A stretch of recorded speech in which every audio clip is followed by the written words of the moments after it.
Tujuan dari belajar Z-score itu apa sih? Kita biar tahu ya Z-score itu sebagai lokasi di distribusi ya.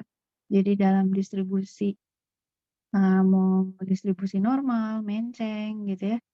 Nah, kalau Z-score itu adanya di distribusi yang normal. Kemudian gimana kita mengubah nilai X menjadi Z-score atau sebaliknya Z-score jadi X ya. Kemudian menggambarkan efek standarisasi distribusi. Jadi kalau distribusi yang kita punya itu dibuat jadi distribusi standar tuh efeknya seperti apa gitu ya. Dan kemudian bagaimana kita mengubah skor yang kita punya itu menjadi distribusi baku. Nah, Z-score itu bagian dari distribusi baku ya. Selanjutnya kita bahas dulu pengantar lah ya, introduction tentang Z-score-nya apa gitu. Sebenarnya kenapa sih orang bikin Z-score? Kita tuh bikin Z-score itu untuk mengidentifikasi, menggambarkan lokasi dari setiap skor dalam distribusi. Jadi kalau kita punya angka ya, misalnya katakanlah angkanya 1, 2, 3, 4, 5. Terus ada 10 misalnya ya. Nah, bagaimana ini? Lokasinya itu di dalam distribusi itu ada di sebelah mana gitu. Nah, untuk bisa mengetahuinya itu salah satunya kita menggunakan Z-score ini ya. Dan kemudian kita membuat standar. Jadi misalnya distribusinya begini ya. Terus yang satu lagi distribusinya ke atas ini ya. Nah, ini kan distribusi yang berbeda ya. Skornya itu kan tidak bisa kita bandingkan begitu saja. Ingat ya, kalau misalnya kita dapat nilai 10 dalam distribusi yang satu, belum tentu nilai 10 itu sama bagusnya dengan kalau ada di distribusi yang lain. Karena itu tergantung dari rata-rata dan deviasinya gitu kan ya. Nah, untuk bisa langsung membandingkannya, maka kita menggunakan distribusi yang baku. Nah, salah satu distribusi yang baku itu adalah ya Z-score ini. Jadi distribusi yang berbeda itu bisa menjadi setara dan kita bisa langsung membandingkannya. Gitu ya. Jadi antara distribusi yang seperti ini dan ini kita juga langsung bisa membandingkan gitu karena distribusinya sudah menjadi distribusi yang terstandar. Nah, ini contoh yang tadi sempat saya singgung ya. Kalau kita sama-sama punya dapat angka 76, tapi dalam distribusi yang A, ya, nilai kita 76 nih menjadi lebih bagus ketimbang kalau kita ada di distribusi yang kedua ini, yang B. Walaupun sama-sama 76.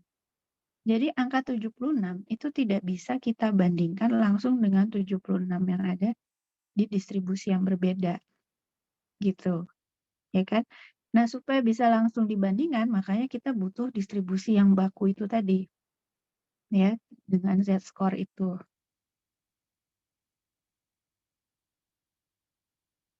Oke, kira-kira begitu ya logika dari Z-score.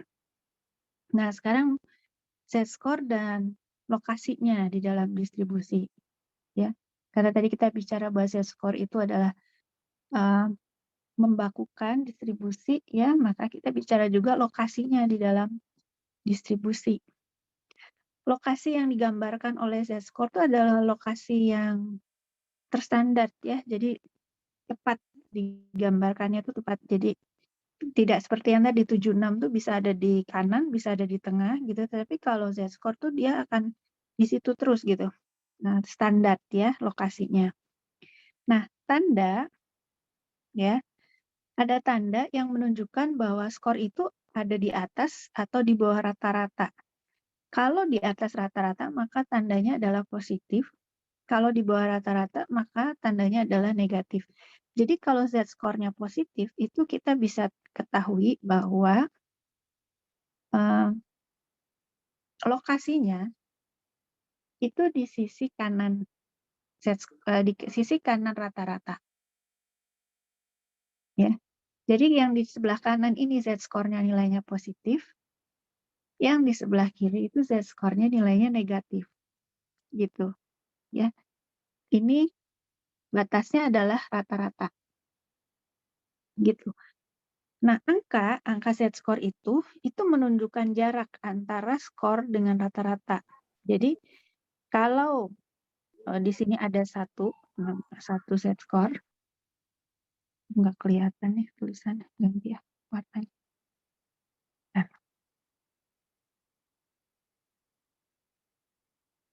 Nah, ini lebih jelas. Angka Z-score itu menunjukkan jarak ya antara skor tersebut dengan rata-rata dalam unit standar deviasi. Jadi jaraknya ini ya, itu jaraknya tuh satu standar deviasi.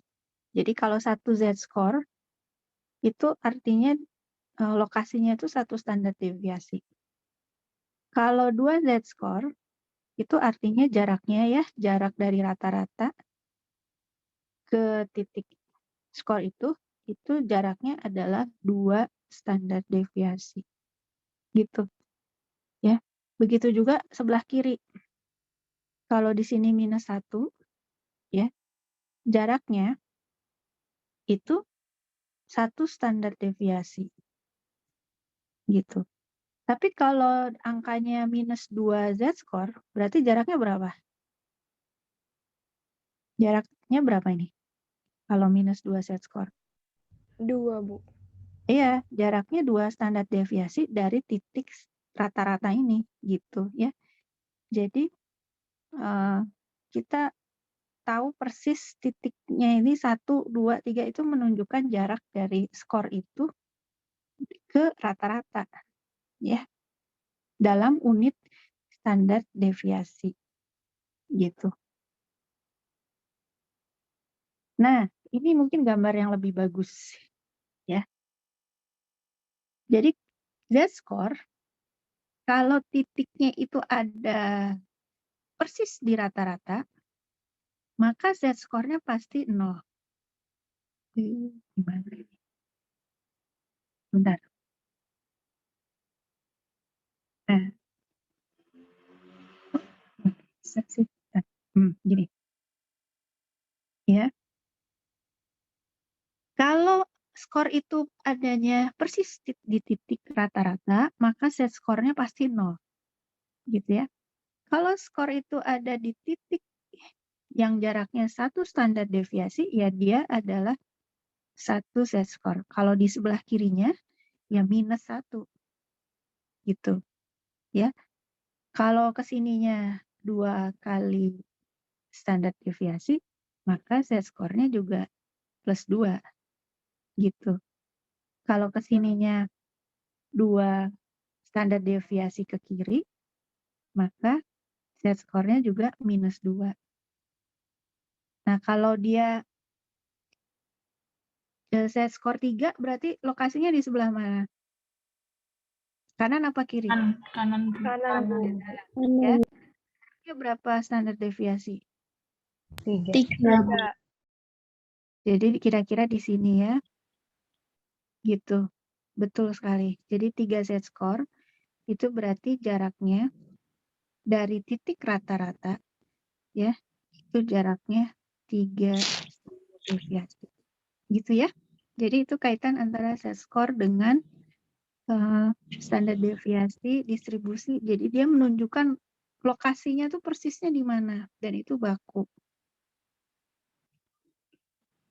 Oke, sekarang kita cek dulu. Sebuah set score dengan Z sama dengan plus 1 itu berada di dalam distribusi yang mana? A, B, C, atau D? Yang B, Bu. Ibu. Yang B? Yang B, Bu. Ini? Yang B, Bu. Oke, coba kita lihat. Betul sekali. Ya, betul sekali. Bagus. Ya, bagus sekali. Jadi, kalau dia set skor 1, itu berarti dia karena tandanya positif, berarti dia di atas rata-rata, ya, sisi kanan. Sejauh jaraknya, ya ini, 1 ini ya berarti 1 standar deviasi. Gitu, ya, bagus. Sekarang yang berikutnya. Benar apa salah? Yang pertama dulu, set skor negatif selalu pada lokasi di bawah rata-rata. Benar apa salah? Benar, Bu. Benar? Ini? Iya, Bu, benar. Iya, Bu. Oke, benar. Kalau yang kedua, skor yang dekat dengan rata-rata memiliki set skor mendekati 1. Benar apa salah? Salah, Bu. Harusnya berapa kalau salah? 0, Bu. Kalau Nol, mendekati Bu. rata. 0, betul sekali ya. Ini harusnya 0. Jadi ini salah. Ya. Oke, bagus sekali. Ya. Sampai sini dulu ada yang mau bertanya?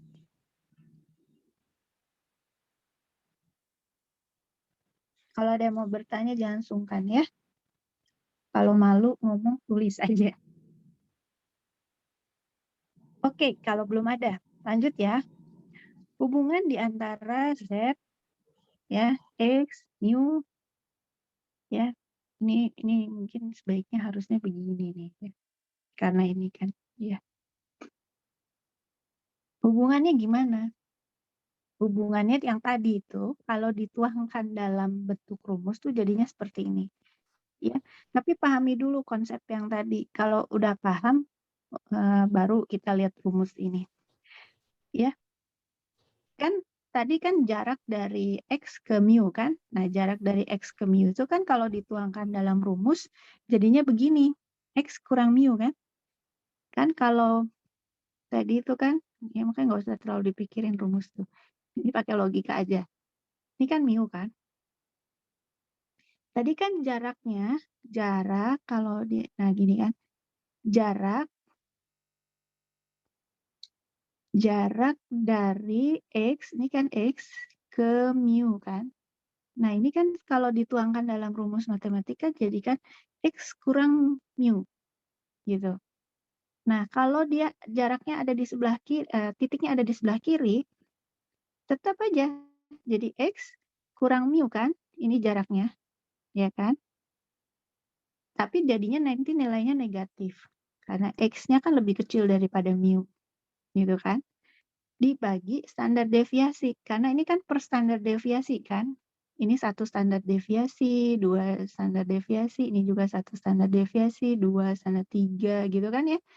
Jadi jaraknya, deviasinya ini per deviasi.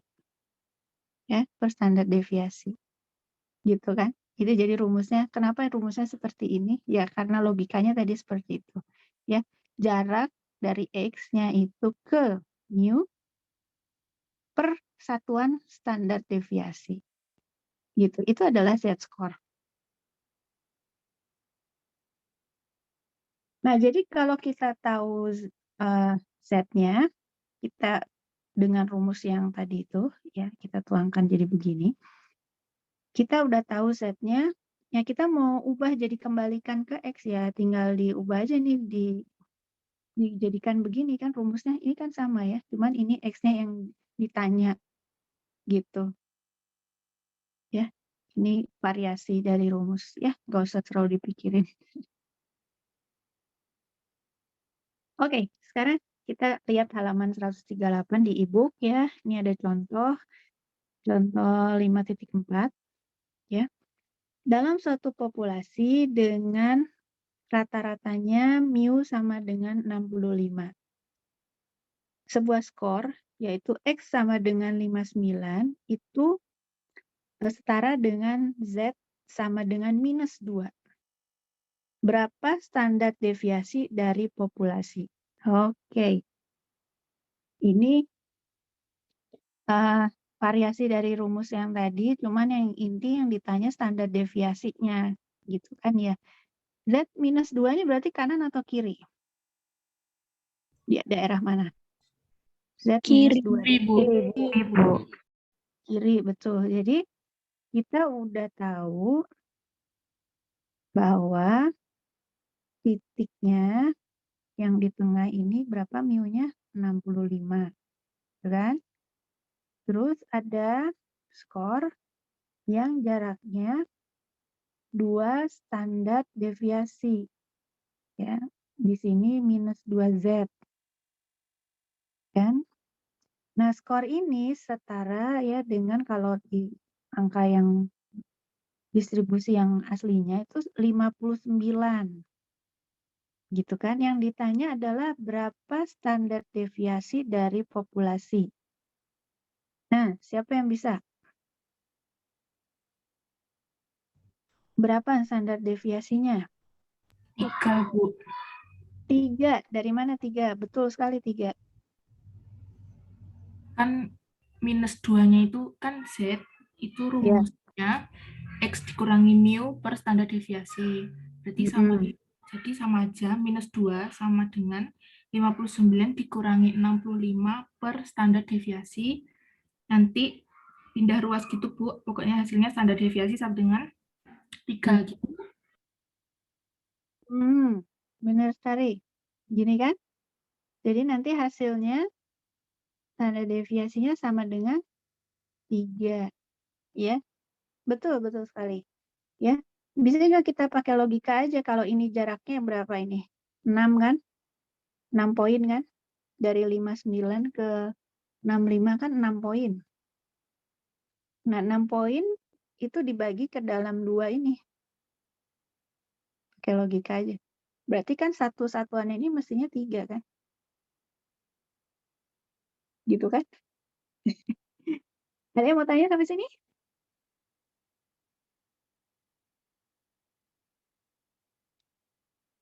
Gimana? Cukup jelas? Jelas, Bu. Oke. Ya, ini kalau berikutnya ini adalah gambarnya ya. Jadi itu logika ya. Jadi kalau tadi pinter ya masukin ke dalam rumusnya, kalau saya mau pakai logika juga bisa. Jadi jarak dari sini itu 6 poin. Berarti kan di sini minus 1, sini minus 2, Z-nya kan berarti satu begini, satu bagiannya itu pasti 3 kan? 3 poin. Ya. Tapi kalau mau masukin rumus ke yang tadi juga boleh. Itu benar juga ya. Memang ini bisa. Ya. Oke. Baiklah. Kita lanjutkan ya.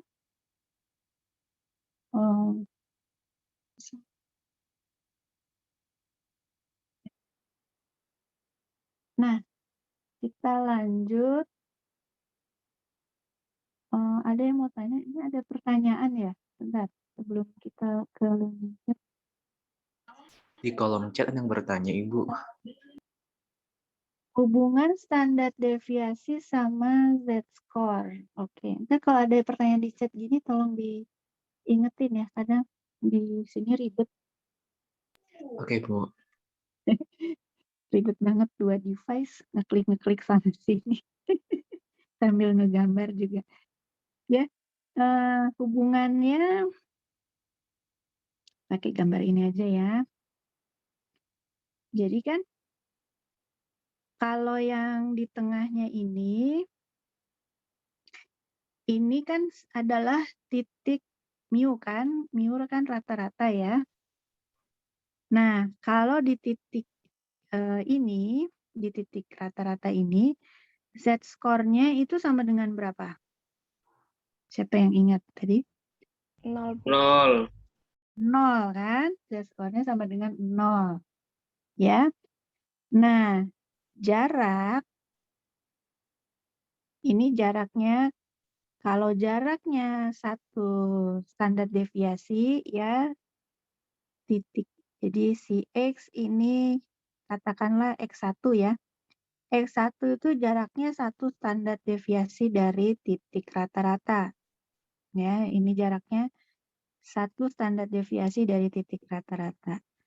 Maka z-score-nya itu juga akan sama dengan si standar deviasi itu. Jadi berapa jarak itu? Z-score-nya 1, Bu. 1 ya. Karena dia jaraknya itu kan 1 kalinya standar deviasi. Nah, kalau jaraknya itu 2 kalinya standar deviasi, ini kan 2 kali kan? 1, 2, gitu kan ya. Nah, kalau jaraknya 2 standar deviasi, maka Z-nya adalah berapa? 2, Bu. Plus 2 ya, 2 boleh. Plus 2 boleh ya. Kalau ke kiri jaraknya 1 standar deviasi, maka z-score-nya adalah minus -1. 1. Betul sekali ya. Jadi kalau ke kiri itu pakai minus, kalau ke kanan pakai positif. Kalau nggak mau ditulis positifnya juga nggak apa-apa ya. Gitu. Jadi hubungannya gimana? Hubungannya ya antara tadi pertanyaannya apa sih? Kok tiba-tiba gue lupa. Hubungan standar deviasi dengan skor Z. Oh Bu. ya, oke. Jadi hubungannya gimana? Standar deviasi sama z-score. Ya, hubungannya ya berarti kalau jaraknya itu 1 standar deviasi, ya z-score-nya berarti 1. Kalau jaraknya 2, ya 2 gitu. Atau bisa juga kita buat dalam bentuk rumus itu kan. Z-score itu adalah jarak antara si X ya, angka atau skor itu ke rata-rata per satuan standar deviasi gitu. Ini kalau dituangkan dalam rumus begini. Begitukah yang ditanya? Iya, Bu. Ya, terima kasih, Bu. Oke, baiklah.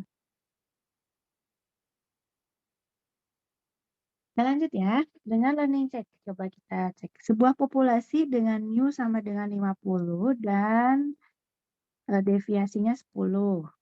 Ya, berapa nilai X untuk Z sama dengan 0,4? Yuk, berapa? 54, Bu. 54 atau 0,4? 54, Bu.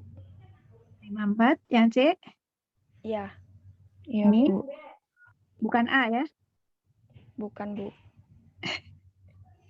Oke, kita cek ya. Betul sekali. Gimana nih kok bisa dapat 54? Masukin ke rumus, Bu. X sama dengan mu ditambah Z dikali standar deviasi, Bu.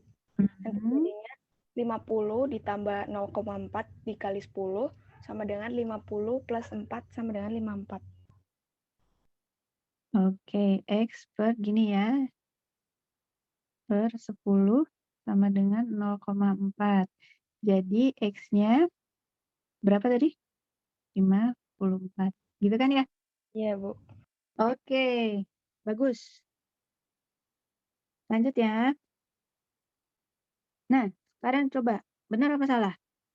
Jika mu-nya 40 dan 50 tuh ada di Z sama dengan 2. Maka standar deviasinya 10 poin. Benar apa salah?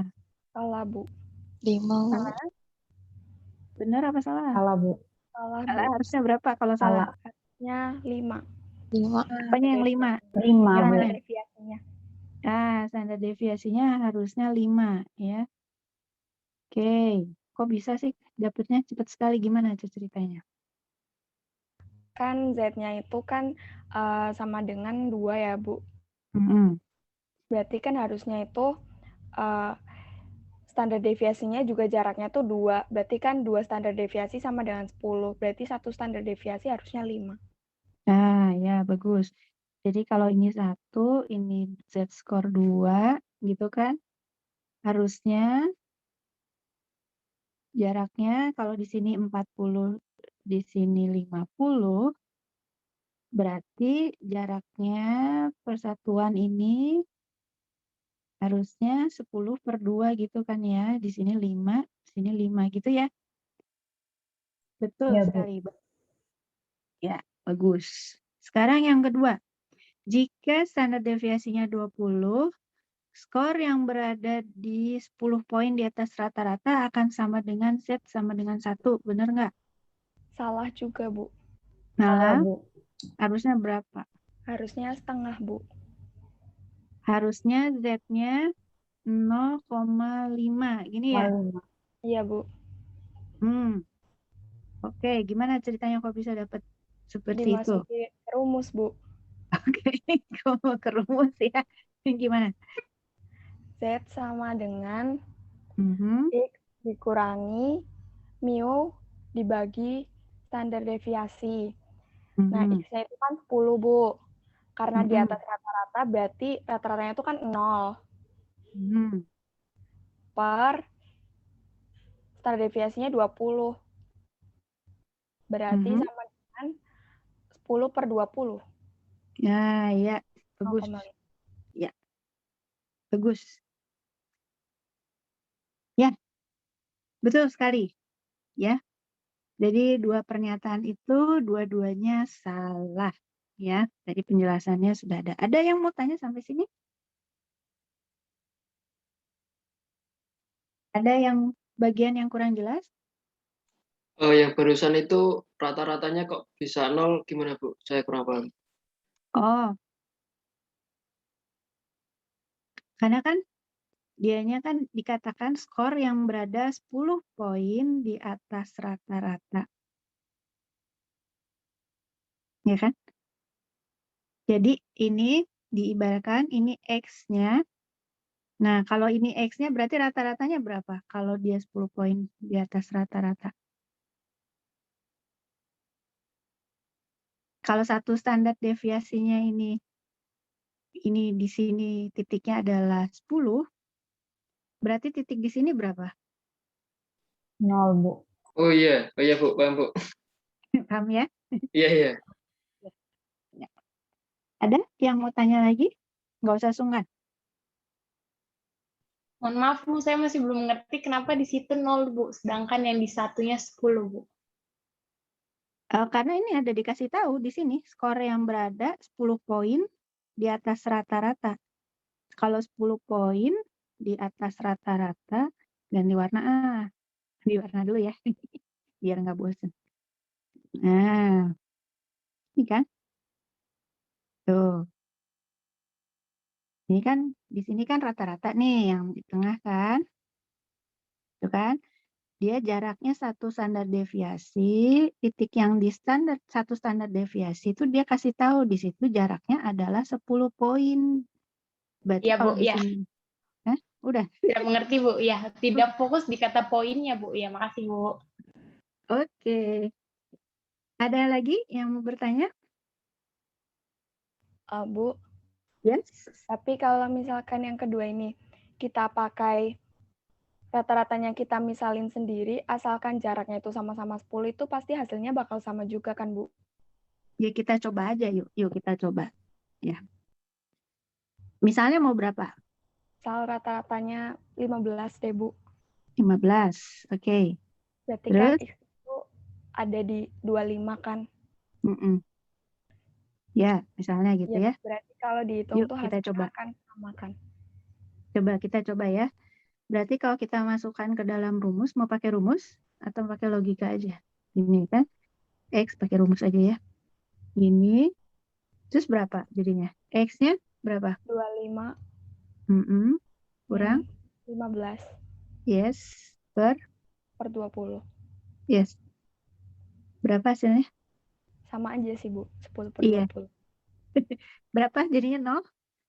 0,5. Iya. Sama kan? Iya, Bu, sama. Iya. Oke deh. Ada yang mau bertanya lagi?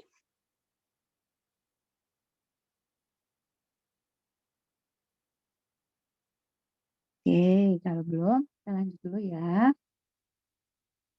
Nah, sekarang gimana caranya kita pakai Z-score untuk membakukan sebuah distribusi? Ya, gimana nih caranya? Kan tadi kan mau membakukan distribusi kan, supaya sama ya, standar. Jadi setiap nilai X yang ada dalam distribusi itu kita ubah ke Z-score. Ya, itu caranya. Nah, karakteristiknya adalah bentuknya itu akan sama. Jadi kalau bentuk distribusi awalnya ini mancung gini, nanti bentuk distribusi Z-score-nya juga mancung gitu. Ya. Kalau dia melebar, bentuk distribusinya melebar gini, nanti setelah diubah ke Z-score, distribusi Z-score-nya juga sama gitu, melebar gitu. Dia tidak mengubah distribusi aslinya. Ya, bentuk distribusinya itu sama dengan distribusi asli. Ya. Lalu rata-rata dari distribusi Z-score itu selalu 0 ya, titik tengahnya ini itu selalu ya mu-nya itu 0 kalau distribusi Z-score. Dan deviasinya itu selalu 1 ya. Itu ciri dari distribusi Z-score. Makanya dia disebut distribusi baku ya, tidak peduli berapa rata-rata asli dan standar deviasi aslinya ketika dia diubah menjadi distribusi Z-score selalu rata-ratanya 0 dan deviasinya selalu 1. Gitu ya. Nah, sekarang kita lihat di e-book halaman 139 ya. Contoh soal 5.6. Dalam sebuah distribusi populasi ada skor ya sebesar X ya, X-nya itu ada skor yang sebesar 54 dan skor X ini itu setara dengan Z sama dengan 2. Ya. Dan ada lagi skor lain, saya kasih warna lain. Ada skor lain X sama dengan 42 yang setara dengan Z sama dengan -1. Ya. Pertanyaannya, berapa rata-rata dan standar deviasi dari populasi itu? Nah, bagaimana caranya? Apa yang harus kita lakukan? Cari standar deviasinya dulu, Bu. Betul sekali. Berapa standar deviasinya? Kalau dilihat itu, Bu, dari Z-nya sama kalau 54 Z-nya plus 2. Kalau 42 Z-nya -1. Nah, selisih -2 sama -1 itu kan sama dengan 3. Terus 54 sama 42 itu kan 12. Mungkin enaknya tak gambar saya sambil kamu ngomong, tak gambar ya? Gitu ya? Iya. Oke, saya tak gambar. Ya. Nih. Nah, ini yang ditanya toh mu-nya. Terus deviasinya yang berapa? Di sini 1, 2, nah gitu kan? Ya, kalau Ini 2. angkanya adalah 54 ya. Ya, Gitu terus toh? kalau -1. -1, betul? Itu Itu 42. Ya. Oke, terus gimana? Terus Lihat jaraknya. standar deviasinya itu kan itu dari nilainya sendiri kan 42 dikurang 54 dikurang 42 ya, Bu. 12. Berapa? 12. 12. Ya, ini kan 12 kan jaraknya ya. Oke, terus Terus itunya apa? jarak ini. Z-score-nya itu kan rentangnya 3, Bu. Jadi 3 masih kan? 1, 2, 3 kan? Ya. 3 Masing itu kan 1 itu ya, Bu. Z-score-nya jadi standar deviasinya itu 12 dibagi 3. Ya, betul. Ya, karena kan ini kan jaraknya 12 poin. Ya kan? 12 poin. Sementara itu 12 poin itu untuk 3 kali standar deviasi kan? 1, 2, 3 gitu kan? berarti deviasinya mestinya 4 poin, gitu kan? 4 poin. Terus berarti rata-ratanya berapa dong kalau gitu di sini? Rata-ratanya tinggal 46, Bu. Betul, Artinya 46. Karena kan 46, Bu. 42 ditambah 4 poin kan? Jadi di sini mestinya 46. Gitu. Ada yang mau tanya nggak sampai sini? Ini ada chat ya? Oh iya. Tuh. Ada yang mau tanya sampai sini? Perlu diulang? Gimana? Mungkin kita lihat yang ini ya. Slide berikutnya aja. Gitu kan ya penjelasannya ya. Jadi kan jarak dari X yang sudah diketahui itu kan totalnya jaraknya itu kan 12 poin ya, dari 42 sampai 54 itu kan totalnya kan 12 poin. Ya kan? Nah, 12 poin ini itu kan setara dengan 3 kalinya standar deviasi ya. 1, 2, 3 gitu kan. Nah, berarti deviasi ini itu sama dengan 12 poin itu per 3. Ya kan? Karena kan dia 12 poin untuk 3 kali. Berarti jaraknya per deviasi itu, per deviasi ini jaraknya mestinya 4 poin. Nah, kalau jaraknya 4 poin, berarti yang di titik ini kita bisa tahu kan, ini angkanya mestinya 42 ditambah 4 poin. Sama dengan di sini mestinya 46 gitu. Ya. Oke, ada yang mau tanya? Lanjut, Bu, saya mau tanya, Bu. Kalau silakan. contohnya kan ini kan angkanya kan bisa dihitung, tapi kalau contoh angkanya banyak berarti ada rumusnya tidak, Bu? Angkanya Atau banyak tuh sama maksudnya banyak seperti gimana? Maksudnya kalau ini kan angkanya kan 42 sampai 54. Tadi saya hitung juga pakai pakai yang manual begitu, Bu. Kalau contoh angkanya banyak kayak contoh dari 1 sampai 54 itu kan terlalu banyak. Jadi rumusnya itu standar deviasi yang kemarin ya, Bu? Ya, sama aja. Semuanya juga kan dari logika itu kemudian kita tuangkan menjadi rumus. Coba misalnya ini jadi 540 coba. Jauh kan? Berapa Ya, Bu. poin sekarang kan? Bukan 12 poin, berapa poin? Saya jujur aja males ngitungnya. Ya, Bu. Baik, Bu. Makasih, Bu. Kalau tapi sama aja prinsipnya, kalau angkanya kecil kita bisa, angkanya besar pasti kita bisa juga gitu. Yang penting kita ngerti logikanya kan? Iya, Bu. Oke. Ya, thank you. Ada yang mau tanya lagi?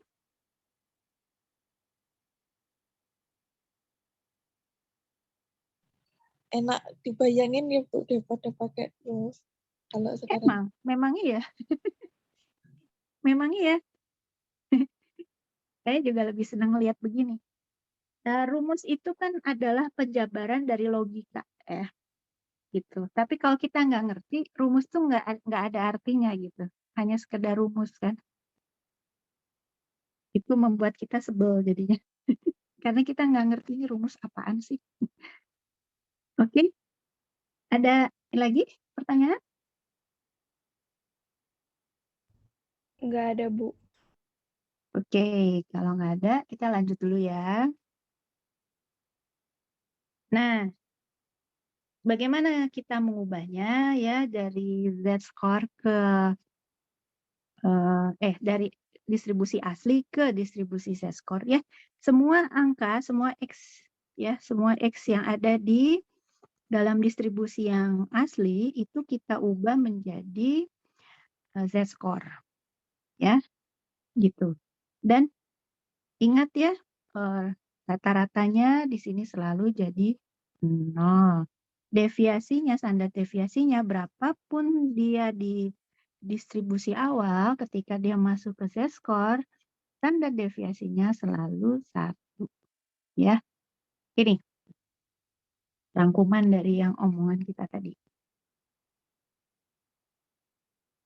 Nah, kalau dijadikan satu distribusi, ya, dua distribusi yang barusan kita lihat tadi, yang ini, Kalau ini kita gabungkan, ya kita lihat di sini, bentuk distribusinya itu tidak berubah, ya, sama persis, ya.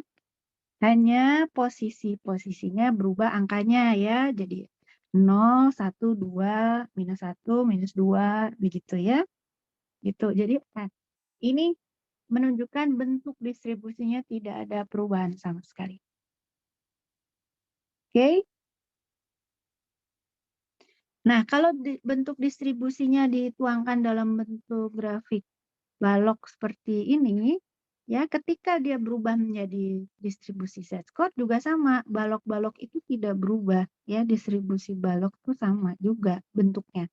Hanya ya angka-angka yang tadi di atas ini yang aslinya ini kita ubah menjadi z-score seperti ini, ya, gitu. Oke.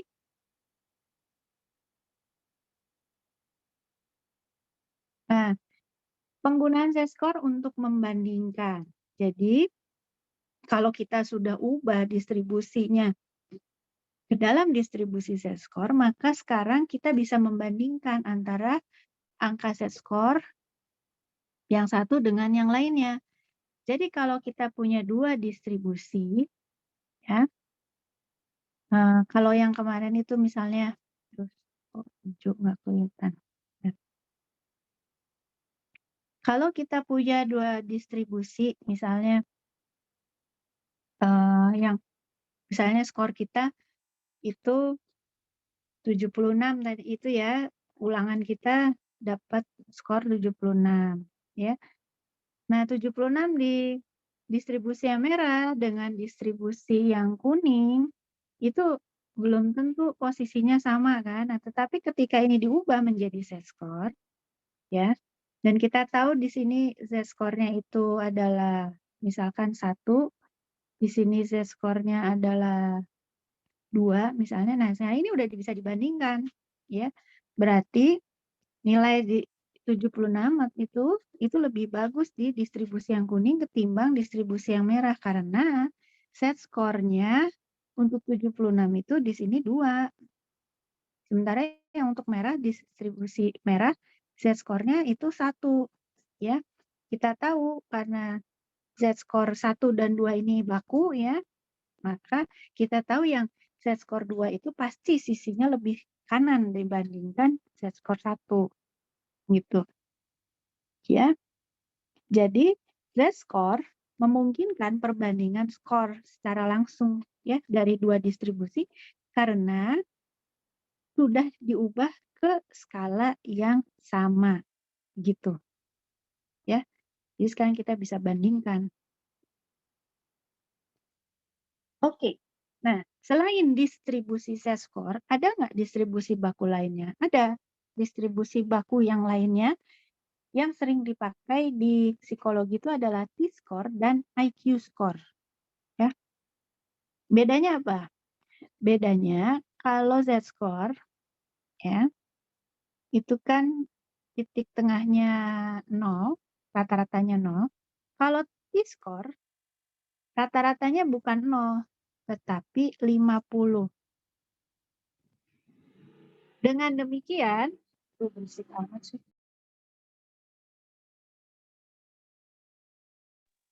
Sorry, ada orang lewat berisik. Kalau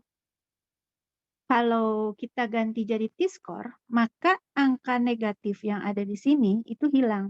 Nah, kenapa kita lebih senang kalau angka negatifnya hilang? Karena itu lebih gampang diinterpretasi, ya.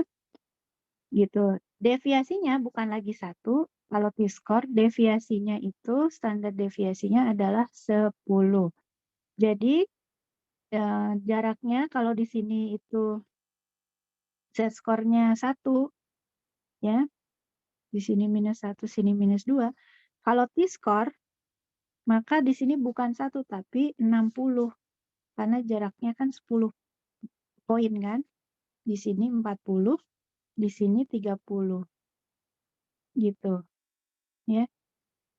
Lebih enak membandingkannya daripada minus 2, minus 1 gitu. 30, 40 gitu kan lebih enak ya. Satu lagi adalah IQ score.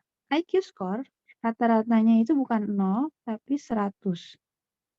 Dan standar deviasinya 15 poin. Berarti berapa? Di titik 1 set score-nya berapa? Berapa di sini? Di titik 115, Bu. 115. Lalu di titik 2 set score berapa? 130. 10. Minus 1 set score berapa IQ-nya? 85. 85, Bu. Minus 2 set score berapa IQ-nya? 70, Bu. 70. Bagus. Bagus sekali. Nah, ini lebih enak daripada kan nanya, Bu, anak Ibu IQ-nya berapa? Oh, minus 2. Pusing kan? Hah, minus 2. Lebih enak IQ anak saya 70, gitu kan? Ketimbang minus 2. Hah? Lalu, Bu, anak Ibu IQ-nya berapa? Anak saya IQ-nya 2. Hah, 2. Nggak enak kan? IQ-nya 2. Maksudnya 130. Nah, ini dipakai ya sebagai logika gitu ya untuk menentukan. Jadi kalau yang masuk SLBC ya yang kecerdasannya kurang masuk SLBC itu kenapa IQ-nya harus 70 ke bawah? Ya, itu karena dari itu 2 standar deviasinya itu. Ya, yang rata-rata itu masuk kategori yang ini. Ini rata-rata manusia. Sementara yang cerdas istimewa, yang sangat cerdas, kalau mau masuk kelas unggulan, kenapa IQ-nya harus 130 ke atas? Itu karena dari logika ini, ya. Dia berada di 2 standar deviasi ke kanan. Itu logikanya. Ya, jadi kenapa kalau mau masuk SLB kok IQ-nya harus 70 ke bawah gitu. Kalau IQ-nya 85 nggak bisa masuk SLB. Itu datangnya dari logika ini. Ya, batasnya itu 2 standar deviasi. Gitu. Nah, gimana caranya kita mengubah distribusi yang kita punya ke dalam distribusi IQ atau T-score? Ya, pertama kita ubah dulu ke distribusi Z-score, baru setelah kita ubah ke distribusi Z-score, baru kita ubah ke distribusi yang baru dengan mu dan standar deviasi yang baru. Gitu ya. Jadi pertama selalu lewat ke Z-score dulu. Gitu. Oke, sebelum sini kita cek dulu. Kenapa ini goyang-goyang? Ya, kita cek dulu ya. Sebuah skor X sama dengan 59 berasal dari distribusi dengan mu 63 dan standar deviasi 8. Distribusi ini dibagukan ke dalam distribusi baru dengan mu-nya 50 dan standar deviasi 10. Nah, ini distribusi apa? T-score apa IQ score nih? T-score, Bu. Betul, T-score ya. Berapa nilai baru dari skor tadi? Oh, oke. Yuk, berapa nilainya? Jadi X-nya itu awalnya 59, ya kan? Distribusi awalnya ini. Oke. Kita ubah dulu ke Z-score ya, habis itu baru ke T-score. Siapa yang udah bisa? Mana jawabannya? A, B, C, atau D? B, Bu. B, Bu. Ini? Yang Iya, ini? Bu. Yang B, Iya. Bu. Dari mana? Kok bisa? Gimana Pertama ceritanya? menghitung Z-score dulu, Bu. Oke, Z-score-nya gimana? Pakai rumus X Hmm. min mu per standar deviasi. Mm-mm. 59 dikurangi 63 per 8 sama dengan min 4 per 8 sama dengan min setengah. Okay. Terus dimasukin lagi ke rumus, Bu, yang pakai mu sama standar deviasi yang baru. Jadi Jadinya itu gimana? Z sama dengan X min mu per standar Mungkin deviasi. T-score ya kali ya? Iya, Bu. Iya. Di sininya jadi berapa? Jadinya itu Kamu pakai rumusnya gimana? kalau saya pakai rumus yang langsung masuk ke skornya sih, Bu, ya. T-nya itu sama dengan mu ditambah Z dikali standar deviasi, Bu. Mu ditambah Z Kali kali standar deviasi.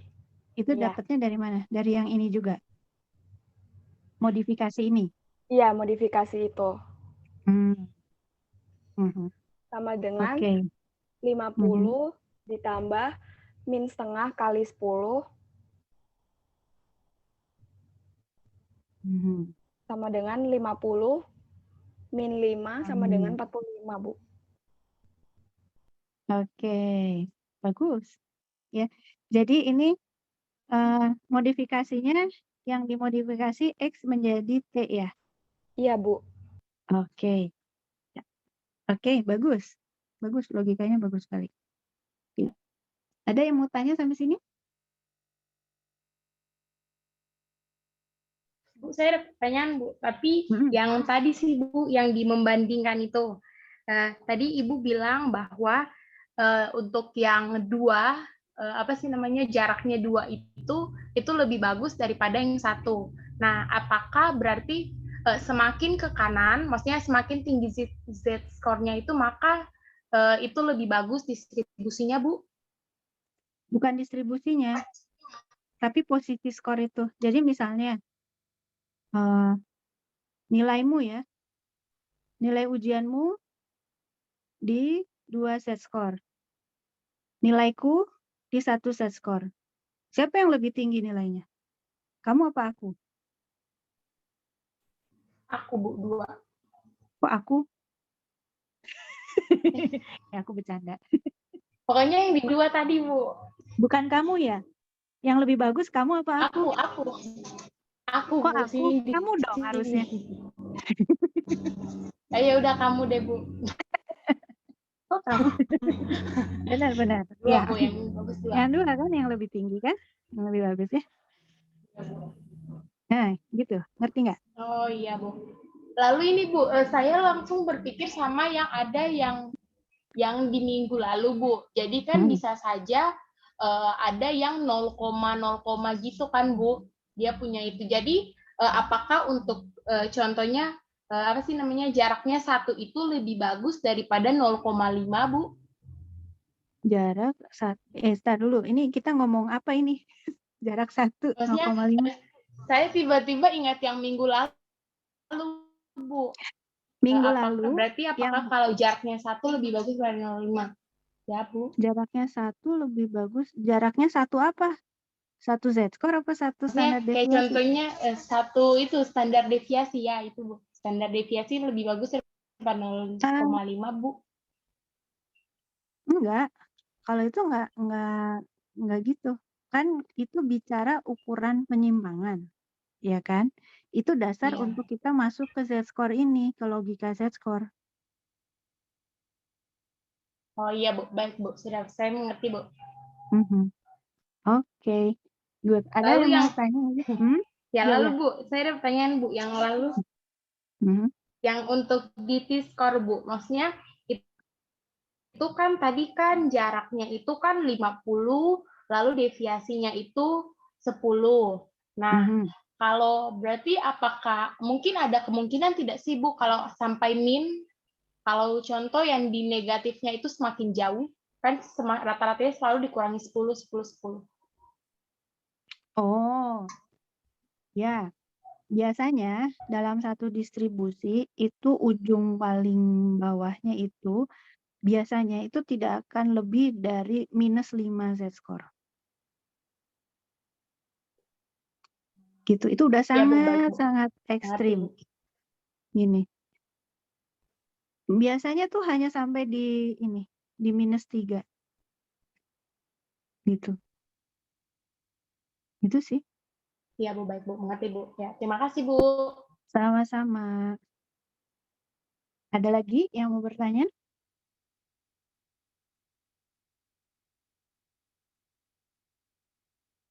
Nggak ada? Lanjut. Oh iya, silakan. Nah, gimana?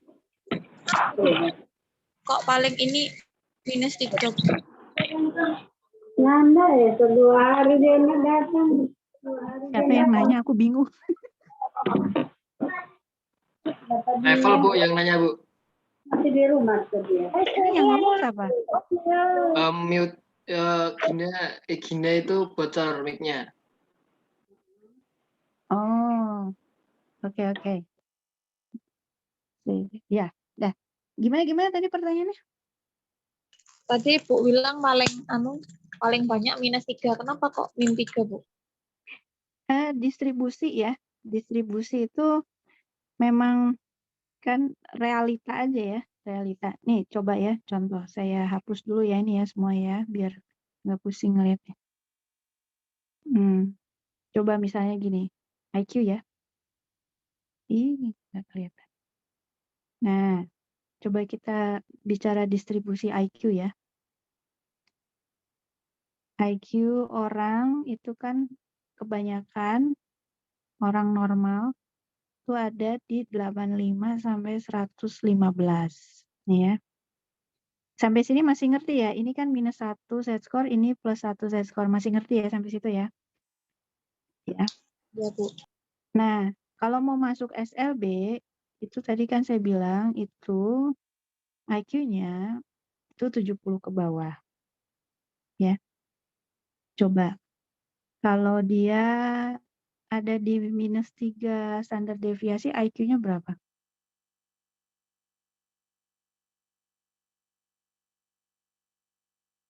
Berapa IQ-nya? 65, Bu. 65 ya. -4 deviasi berapa IQ-nya? 50. 50.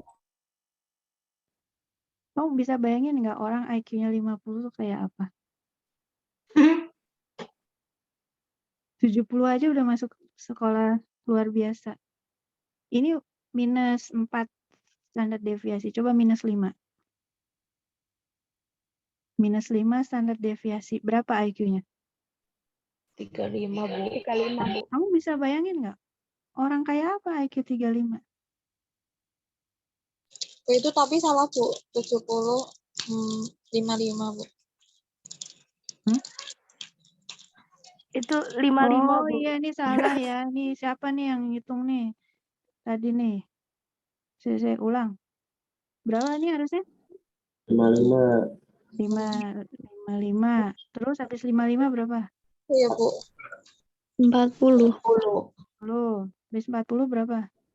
25. 25. Orang IQ 25 tuh kayak apa? Kayak ubur-ubur Bu. Diem. Udah nggak bisa ngapa-ngapain kali ya. Mungkin ya. Ya, benar-benar.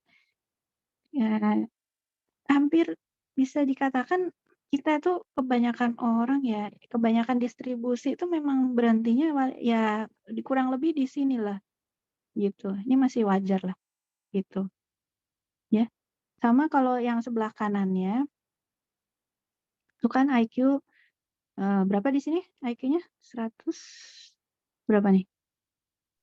130, Bu. 30. Terus yang di sini berapa? 145, Bu. 45. Terus lanjutnya 160. 160. Terus lanjut lagi berapa? 175. 175. Lu bisa nemuin nggak orang di titik-titik ini? Wah, udah susah sekali kan? Iya, Bu, jarang. Jarang sekali. Jadi di sini tuh itu mungkin ya dia tidak akan pernah memotong, tapi dia udah tipis banget gitu. Kebayang nggak? Jadi ini udah gini nih. Nah, gitu kemiringannya. Paham ya? Jadi kenapa kebanyakan tuh ya paling cuma sampai di loh. Kok begini? Loh. Oh, salah nih. Yang saya pencet erase. Nah, ini jadi udah tipis sekali gitu ya. Ya, gitu. Ini udah tipis banget Iya, gitu. Bu. Biar ke lapangan. Paham ya? Jadi Iya, itu Bu. sebabnya kenapa distribusi itu ya antara biasanya -3 sampai kurang lebih ya 3 ini. Kebanyakan distribusi. Gitu. Ada yang mau tanya lagi? Bu, itu deviasi dari skor IQ udah ada yang nentuin ya, Bu, kalau 15 gitu? Ini pakai deviasinya dari Wechsler. Itu tokohnya? Iya, tokohnya. Oh iya, Bu, baik, Bu. Oke. Lanjut ya. Oh, ini udah ini jawabannya. Betul. Oke. Sekarang gimana kalau kita ngitung Z-score untuk sampel? Kalau tadi kan untuk populasi ya. Kalau untuk sampel gimana? Pada prinsipnya sih sama aja ya. Nah, hanya kita harus ingat bahwa yang di sampel itu rata-ratanya itu adalah M lambangnya dan deviasinya tuh S ya. Tapi bentuk distribusinya ya tetap aja sama, tidak berubah dengan distribusi aslinya. Ya. Gitu. Sama prinsipnya seperti di populasi. Hanya kita ingat ya bahwa tadi bukan mu tapi jadi M, kemudian bukan sigma tapi jadi S. Karena itu lambang untuk sampel. Bu, Ya. ini Yes. di min 1 juga, Bu. Apa? Di min 1, N-1. Sama, bentuknya juga sama seperti yang itu, di tengahnya itu M-nya sama dengan 0. Terus di sini 1, 2, di sini juga -1, -2 sama persis. Gitu. Cuma kalau tadi kita nulisnya kan gini, sekarang nggak gini, tapi jadinya gini. Gitu. Oke? Iya, Bu. Nah, ini contoh ya. Skor aslinya yang atas ya. Rata-ratanya dan standar deviasinya, kemudian ketika berubah jadi Z-score 0 dan standar deviasinya 1 ya. Kemudian ini ketika berubah jadi T-score ya. Ininya rata-ratanya 50 dan standar deviasinya 10. Ya. Ini hubungan antara skor asli Z-score dengan T-score. Ya. Sekarang gimana kita menyiapkan diri untuk masuk ke statistika inferensial? Ya, yang pertama, interpretasi dari hasil penelitian itu tergantung pada kondisi sampel. Ya. Kalau sampelnya itu mendapatkan perlakuan yang berbeda, maka yang kita lihat itu adalah apakah perbedaannya itu nyata. Ya, berbeda secara nyata itu artinya kalau bahasa Inggris itu noticeable different. Jadi benar-benar berbeda gitu ya. Kelihatan banget bedanya dari populasi aslinya. Nah, salah satu caranya untuk menentukan apakah dia benar-benar berbeda secara nyata itu dengan kita lihat dari Z-score-nya. Gitu. Jadi kalau statistika inferensial tuh kita itu tujuannya itu menginterpretasi ya hasil penelitian. Itu salah satu ya ini ya statistika inferensial. Salah satunya adalah dengan mau lihat apakah perlakuan itu berbeda secara nyata atau enggak. Gitu. Kita lihat contohnya gini. Ini ya, ini logikanya. Jadi kalau ada populasi yang awal yang belum dikasih perlakuan apa-apa, ya, misalnya perlakuannya itu adalah disuntik vaksin, misalnya vaksin S, ya. Nah, dari populasi awal yang belum dikasih vaksin, kita ambillah sampel sebagian orang dari populasi itu kita jadikan sampel, gitu kan, ya. Terus si sampel ini kita kasih vaksin S. Itu namanya treatment ya atau perlakuan. Nah, setelah dikasih vaksin, harusnya si sampel itu berubah menjadi sampel yang telah diberi perlakuan. Nah, warnanya udah ganti nih, biru gitu ya.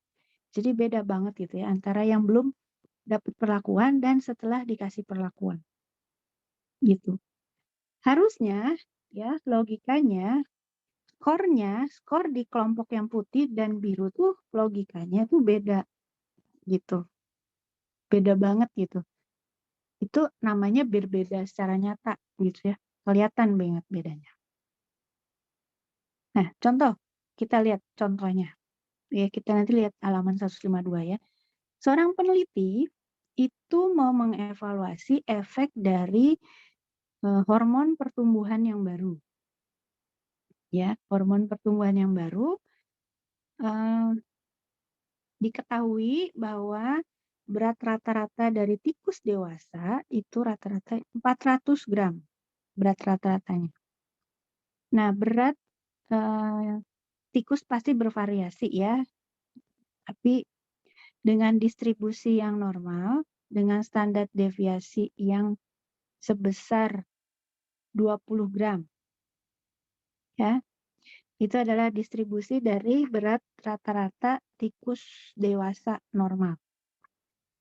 Kemudian peneliti memilih satu ekor tikus yang baru lahir dan disuntik dengan hormon pertumbuhan yang baru itu. Ya, waktu si tikusnya sudah dewasa, diukur beratnya. Ya, apakah hormon pertumbuhan yang baru itu memberikan efek atau tidak? Gitu, ya. Nah, kita buat asumsi aja dulu. Jika ternyata berat si tikus dewasa itu 418 gram. Ya. Ini berbeda secara nyata nggak dengan rata-rata yang tidak diberi hormon pertumbuhan? Kan kalau nggak dikasih hormon pertumbuhan kan berat rata-rata tikus dewasa itu kan 400 gram. Nah, ternyata setelah disuntik hormon, beratnya si tikus itu 418 gram. Pertanyaannya, apakah 418 gram itu berbeda secara nyata dari 400 gram? Kalau berbeda secara nyata, berarti hormon pertumbuhan yang baru itu memberikan efek, ya, efek yang signifikan gitu. Tapi kalau nggak berbeda secara nyata, berarti hormon pertumbuhan itu nggak memberikan efek, gitu. Logikanya gitu, ya. Nah, gimana caranya kita tahu? Kita hitung set skornya, ya. Kita hitung set skornya. Kalau X-nya 418, maka kita dapat set skornya 0,9. 0,9 jauh nggak dari rata-rata? Tidak. Nah, berarti kalau begitu berat 418 gram ini berbeda secara nyata nggak dari 400? Tidak. Enggak, Bu. Tidak. Tidak, Bu. Tidak ya? Tidak gitu. Tidak. Itu gunanya kita tahu Z-score ya. Nah, sekarang seandainya kita asumsikan ternyata bukan 418 nih, ternyata 450 gram ternyata berat tikus yang sudah disuntik itu. Nah, apakah 450 ini berbeda secara nyata dari 400 rata-rata Iya. tikus? Ya, Bu. Ya, Berbeda. dilihatnya dari Di 2,50. iya, standarnya. karena Z-score-nya itu adalah 2,5, gitu kan? 2,5 jauh nggak dari titik Jauh, Bu. rata-rata? Jauh. Jauh ya, jauh banget kan? Tadi kan kita udah lihat jauh banget ya.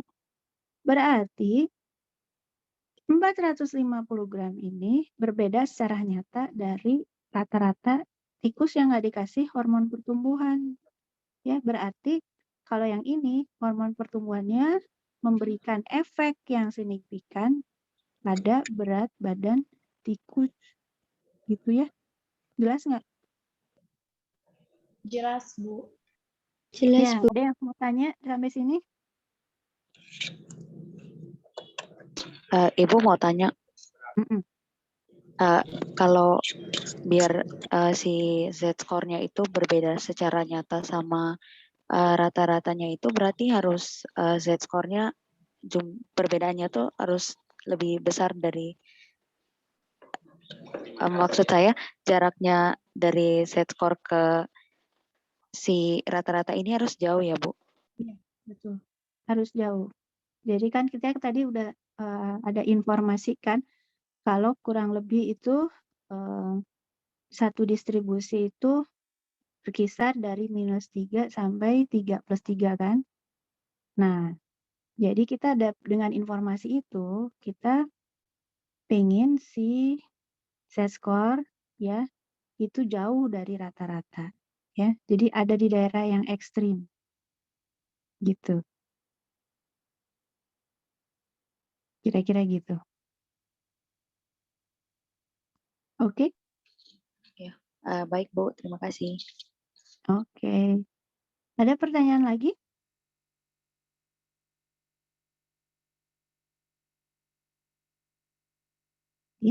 Kita lanjut dulu kalau belum ada. Nah, ini ya, ini gambaran yang tadi. Kalau 418 kan titiknya di sini, ya nggak nyampe ke satu Z-score aja nggak nyampe. Dia ada di daerah ya yang pada umumnya begini ya. Ini nggak, kalau jaraknya seperti ini maka tidak berbeda secara nyata ya.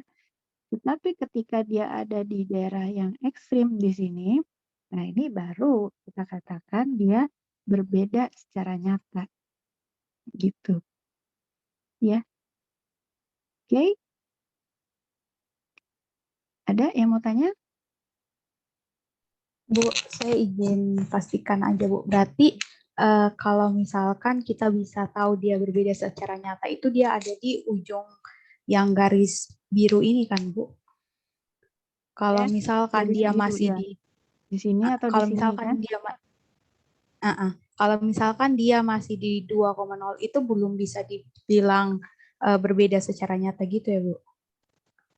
Biasanya kalau dia masih di sini itu kita belum pasti, tapi kalau dia udah lewat, nah biasanya kita anggap itu ekstrim. Oh, baik Bu, terima kasih Bu. Gitu. Nanti persisnya titik ekstrimnya di berapa, itu nanti kita pelajarinya di materi statistika inferensial. Gitu. Baik Bu, terima kasih Bu. Ada yang mau tanya lagi?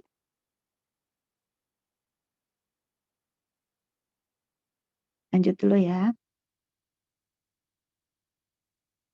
Nah, coba kita cek ini. Minggu lalu Andi mengikuti ujian kimia dan bahasa Spanyol. Dalam ujian kimia rata-ratanya mu 30 dan standar deviasinya 5. Dan Andi mendapat skor 45. Ya, dalam ujian bahasa Spanyol rata-ratanya mu sama dengan 60 dengan standar deviasi 6 dan Andi memperoleh skornya 65. Di kelas mana Andi mendapat skor yang lebih tinggi? Di kelas kimia, Bu. Iya, Bu. Oh, bisa kimia? Masing-masing dihitung Z-score-nya dulu, baru dibandingin, Bu. Oke. Kalau Z-score kimia berapa? Z-score kimia +1. Dapatnya dari 45, terus dikurangi? 45 dikurangin 30 per 5, Bu. Berapa ini? 1. Kalau sebanyak, bahasa Spanyol? 0,83, Bu. 65 Dapatnya dari kurangi 60 per 6 sama dengan 56 sama dengan 0,83. Jadi yang lebih besar adalah yang di sini. Kimia, Bu. Kimia. Ya. Kimia lebih besar daripada yang di bahasa Spanyol. Gitu ya. Ada yang mau bertanya sampai sini? Bu, yang pertama itu hasilnya bukan 3 ya Bu, 45 kurang 30 itu 15. 15 bagi 5 itu 3. Betul. Terima kasih ya. 3. Oke, ada lagi yang mau bertanya?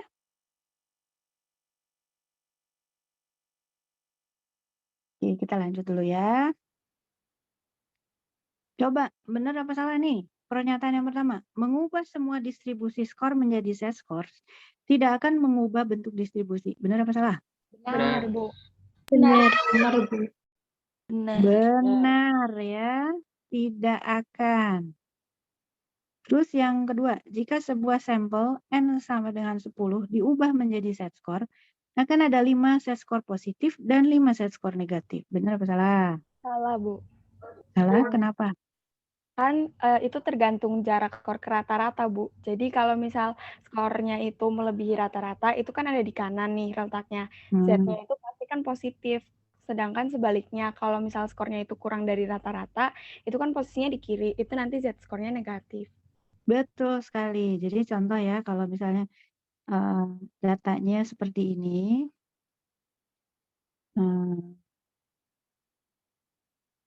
misalnya gini. Nah, gitu ya.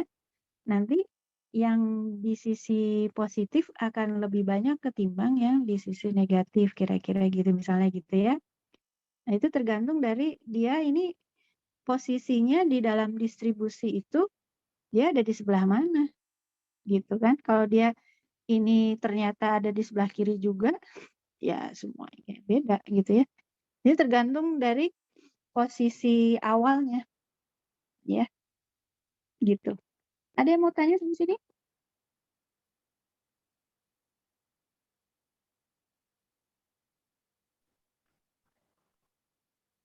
Ada yang mau tanya?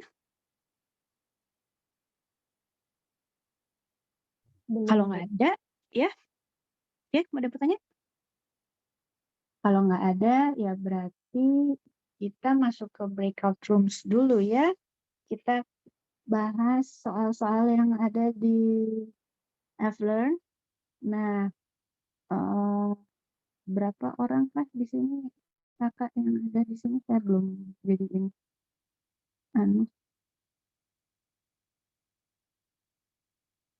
belum tak jadiin co-host